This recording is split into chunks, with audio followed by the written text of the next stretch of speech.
cataracte glacée.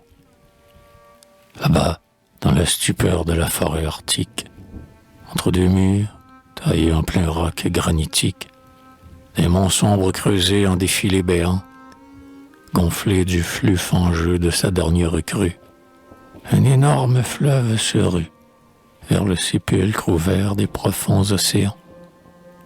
Il semble qu'un déluge est en marche, et l'armée innombrable des flots roule, comme lamée d'un étincellement d'écailles de nuit.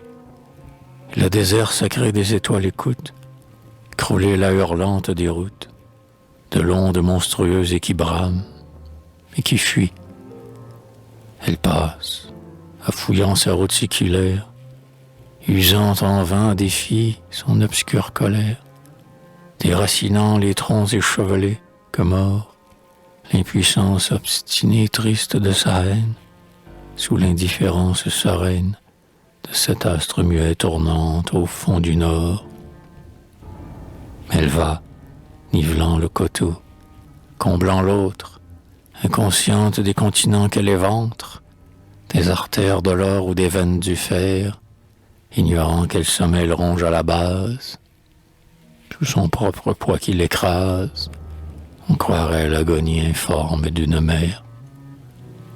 L'énorme fleuve court à l'abîme où l'emporte, en de stridents remous noyés dans l'ombre morte, la fatalité de l'aveugle pesanteur, où la masse des eaux oscillantes surplombe un instant le mur de sa tombe et plonge d'un bon gouffre dévorateur.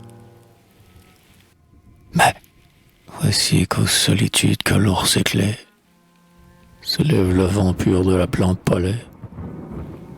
Il vient, et tourbillonne, et siffle par endroits, et saisit, troupeau là de vagues fugitives, le chaos des houles rétives, sous les mille réseaux invisibles de froid.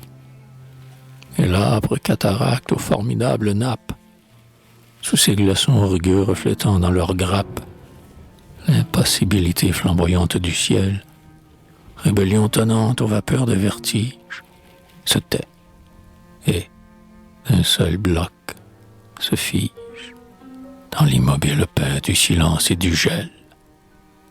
Ainsi, lorsque jaillit, en gerbes éclatantes, l'impérieuse appel de nos strophes chantantes, l'esprit qui nous possède et qui dormait en nous s'éveille et, descendant des cimes foudroyées, fond, les deux ailes éployées, sur les grondantes eaux de notre âme en courroux.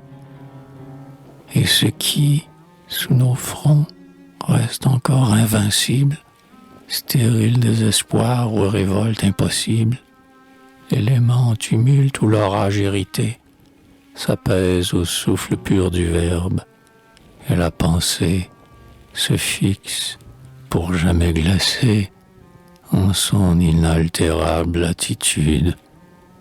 Ô beauté,